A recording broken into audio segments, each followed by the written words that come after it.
നിങ്ങൾക്ക് ഒരു ഉദാഹരണം ഞാൻ പറയാം. ഇപ്പം യോഹന്നാന്റെ സുവിശേഷം 6-ാം അധ്യായം 67-ാമത്തെ വാക്യം നിങ്ങൾ നോക്കിയാൽ പെട്ടെന്ന് വായിക്കണേ. 67. യേശു 12 പേരോടുമായി ചോദിച്ചു, നിങ്ങളും പോകാൻ ആഗ്രഹിക്കുന്നുവോ? ശിമോൻ പത്രോസ് മറുപടി പറഞ്ഞു, കർത്താവേ, ഞങ്ങൾ ആരുടെ അടുത്തേക്ക് പോകും? നിത്യജീവന്റെ വചനങ്ങൾ നിന്റെ പക്കലുണ്ട്. നിത്യജീവന്റെ എന്താണുള്ളത്? വാക്കുകൾ, വചനങ്ങൾ. വചനങ്ങൾ നിന്റെ പക്കലുണ്ട്. പറഞ്ഞ വാക്കുകൾ അത് വേറെ ആരും പറഞ്ഞിട്ടില്ല. പലരും പ്രവാചകന്മാരുണ്ടായാലും ഇത്ര ഡീറ്റെയിൽസ് ആയിട്ട് ആരും പറഞ്ഞിട്ടില്ല. ഇത്ര ഡീറ്റെയിലായി. അപ്പോൾ എന്താണ്? അപ്പോൾ നിന്റെ അടുത്താണ് അതുള്ളത്. ഈ വചനങ്ങളുള്ളത് നിന്റെ അടുത്താണ്. തുറന്നു വായിക്കുമ്പം, നീയാണ് ദൈവത്തിന്റെ പരിശുദ്ധൻ, നീയാണ് ദൈവത്തിന്റെ പരിശുദ്ധൻ എന്ന് ഞങ്ങൾ വിശ്വസിക്കുകയും അറിയുകയും ചെയ്തിരിക്കുന്നു. യേശു അവരോട് പറഞ്ഞു, ഓക്കെ, നീയാണ് ദൈവത്തിന്റെ പരിശുദ്ധൻ, ഞങ്ങൾ ഇത് വിശ്വസിക്കുക, അതുകൊണ്ട് ഞങ്ങൾ പോകുന്നില്ല. ഞാൻ ചോദിക്കുന്നത് ഇതാണ്, എൻ്റെ ചോദ്യം ഇതാണ്, നിത്യജീവന്റെ വചനങ്ങൾ എന്ന് പറയുന്നത് ഏതാ? എന്താണ് നിത്യജീവന്റെ വചനങ്ങൾ? വിശ്വസിക്കണമല്ലോ. ചിലവർക്ക് ഈ പ്രവൃത്തി, ഇപ്പം ഡെസ്റ്റിൻ ബ്രദറിൻ്റെയൊക്കെ ഈ യൂട്യൂബ് കണ്ടപ്പോൾ അതിൽ വിശ്വസിച്ചാൽ മതി, പ്രവൃത്തി വേണ്ടെന്നൊക്കെ പറയുന്ന ഒരു കൾട്ടിനെ കാണാനായിട്ട് സാധിച്ചു. അപ്പോൾ അങ്ങനെ അത് ഒരു ഈ ഗ്രേസ് മിനിസ്ട്രി ആൾക്കാരുടെ ഒരു ഇതാണ്. അത് ഇപ്പോൾ ഈ അടുത്ത സമയത്തായിട്ട് തുടങ്ങിയ ഒരു മിനിസ്ട്രിയാണ് ഗ്രേസ് മിനിസ്ട്രി. എന്ന് വെച്ചാൽ കൃപയിലാണ് നമ്മൾ ജീവിക്കുന്നത് എന്ന് പറഞ്ഞുകൊണ്ട് അവർ പിന്നെ യഹൂദന്മാരെയും വിജാതിയരെയും രണ്ടാക്കി മാറ്റും. എന്നിട്ട് പൗലോസിനെ മാത്രം നമ്മൾ ഫോളോ അപ്പ് ചെയ്താൽ മതി, ബാക്കിയുള്ളവരാരും നമ്മുടെ അപ്പോസ്തലന്മാരല്ല, ഇങ്ങനെയൊക്കെ പറഞ്ഞുകൊണ്ടുള്ള കേട്ട് കഴിഞ്ഞാൽ രസമാണ്. അതാണ്. പക്ഷെ അറിവില്ലാത്ത ആൾക്കാർക്ക് അത് ശരിയാണെന്ന് തോന്നുന്നു. കാരണം ഇവർ ഈ വചനത്തിൽ നിന്ന് കഴിയും അങ്ങനെ ഒരു ഗ്രേസ് മിനിസ്ട്രി ആൾക്കാരെല്ലാം ഇങ്ങനെയാണ് അവർ. അപ്പോൾ ഇത് വളരെ ശ്രദ്ധിക്കണം. ഇവർ അങ്ങനെ കുറേ മിനിസ്ട്രി, അങ്ങനെ കുറേ ആൾക്കാരുണ്ട് കേട്ടോ, വളരെ ശ്രദ്ധിക്കണം. ഇവർ പറയുന്നത് പ്രവൃത്തി വേണ്ട. ശരി, ഈ ഗ്രേസിൻ്റെ അകത്ത് അങ്ങനെ ഉണ്ട്, പ്രവൃത്തി കൂടാതെയാണ്, ഗ്രേസിലാണ് നമ്മൾ കൃപയാലാണ് നമ്മൾ രക്ഷപ്പെട്ടത്. പക്ഷെ ആ വചനത്തെ വെച്ചുകൊണ്ട് ഒരുപാട് കാര്യങ്ങളെ ഇവർ ഒഴിവാക്കും. എന്ന് വെച്ചാൽ നമുക്ക് പിന്നെ അന്ത്യത്താഴം വേണ്ട, ഇങ്ങനെയൊക്കെ പറഞ്ഞുകൊണ്ട് കുറേ കാര്യങ്ങളിൽ നിന്ന് ഇവരെ ജനത്തെ ഒഴിവാക്കാൻ ഇവർ ശ്രമിക്കും. ഇവർ പണ്ട് ശ്രമിച്ചിട്ടുണ്ട്, വളരെ ബുദ്ധിപൂർവ്വമായിട്ട് അത് അവർ ശ്രദ്ധിക്കും. പക്ഷേ വചനം അറിയാവുന്ന ഒരാളെ പോലും ഒരു അല്പം പോലും മാറ്റാൻ ഇവർക്ക് പറ്റത്തില്ല. എൻ്റെ ചോദ്യം ഇതാണ്, നിത്യജീവൻ്റെ വചനം എന്ന് പറയുന്നത് എന്താണ്? നമുക്കത് വിശ്വസിക്കണമല്ലോ. എനിക്ക് വിശ്വസിക്കണം, എനിക്ക് ക്രിസ്തുവിൻ്റെ കൂടെ പോകണം. അപ്പോൾ എനിക്ക് വിശ്വസിക്കണമെങ്കിൽ ഞാൻ എന്താ വിശ്വസിക്കേണ്ടത്? നിത്യജീവൻ്റെ വചനം വിശ്വസിക്കണം. അതേതാ? എന്ത് വചനം അത്? നിത്യജീവൻ്റെ വചനം യേശുവിലാണ് ഉള്ളത്. ആ യേശുവിലുണ്ട്. ഈ പത്രോസ് അത് കേൾക്കുകയും കേട്ടു. അപ്പോൾ ആ വചനം ഏതാ? അതാണ് പത്രോസ് വിശ്വസിച്ചത്.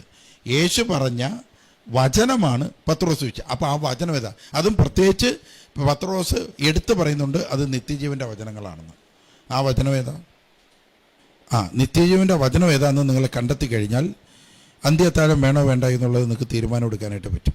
55 പറയുന്നുണ്ട്, എൻ്റെ മാംസം സാക്ഷാൽ ഭക്ഷണവും എൻ്റെ രക്തം സാക്ഷാൽ പാനീയവുമാകുന്നു.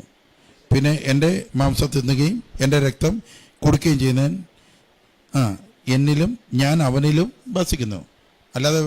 അല്ലാതെ വിശ്വാസം എന്ന് പറഞ്ഞാൽ ജീസസ് പറഞ്ഞ കാര്യങ്ങൾ നമ്മൾ വിശ്വസിച്ച് ചെയ്യണം. ഹല്ലേലൂയ.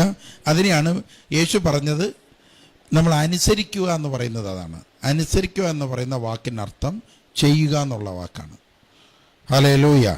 അപ്പോൾ ഇതാണ് നിത്യജീവൻ്റെ വചനം. 58 സ്വർഗത്തിൽ നിന്ന് ഇറങ്ങി വന്ന അപ്പം ഇതാകുന്നു, നിങ്ങളുടെ പിതാക്കന്മാരും മരിക്കുകയും എന്നാൽ ഈ അപ്പം തിന്നുന്നവൻ എന്നേക്കും ജീവിക്കും. അതാണ് നിത്യജീവൻ.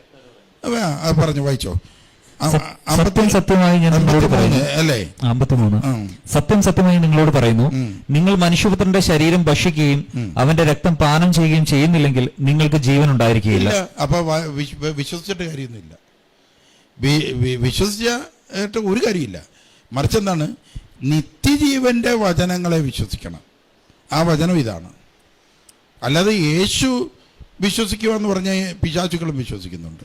യേശു ദൈവപുത്രനാണെന്നും യേശു പിന്നെ ക്രിസ്തുവിൻ്റെ മിശികയാണ്, ക്രിസ്തുവാണ്, മിശികയാണ്, ഇതെല്ലാം ആര് വിശ്വസിക്കുന്നുണ്ട്? ഉഗ്രം പിശാചുകൾ വിശ്വസിക്കുന്നുണ്ട്. പറഞ്ഞു മനസ്സിലായോ? അതുകൊണ്ട് ആ വിശ്വാസം മാത്രമേ ഉള്ളൂ എങ്കിൽ നിങ്ങൾ പിശാചുക്കളുടെ മിനിസ്ട്രിയിലാണ്. എന്നാൽ യേശുവിൻ്റെ മിനിസ്ട്രിയിൽ, നിത്യജീവൻ്റെ മിനിസ്ട്രിയിൽ വരണമെങ്കിൽ പത്രോസ് പറഞ്ഞ പോലെ നിത്യജീവൻ്റെ വചസ്സുകൾ നമ്മൾ വിശ്വസിക്കണം. ആ വചസ്സുകളാണ് ഇപ്പോൾ നിങ്ങൾ കേട്ടോണ്ടിരിക്കുന്നത്. ഇത് വിശ്വസിക്കുന്നവനെ ജീവനുള്ളൂ. ഇപ്പം ക്ലിയറായി, ഒരുപാട് ഇട്ട് പറയേണ്ട കാര്യമൊന്നുമില്ല, ഇതിൽ തന്നെ എല്ലാം ഉണ്ട് അല്ലേ? കറക്റ്റായില്ലേ? ഇനി അതിൽ കിടന്ന് ഒരുപാട് ഇനി നിങ്ങളങ്ങ് നോക്കിയാൽ മതി. നിത്യജീവന്റെ വചസ്സുകൾ എന്താണെന്ന് നിങ്ങളങ്ങ് അന്വേഷിച്ചാൽ മതി. വായിച്ചോ. എന്റെ ശരീരം ഭക്ഷിക്കുകയും എന്റെ രക്തം പാനം ചെയ്യുകയും ചെയ്യുന്നവന് നിത്യജീവനുണ്ട്. അവസാന ദിവസം ഞാൻ അവനെ ഉയർപ്പിക്കും. ഹല്ലേലൂയ.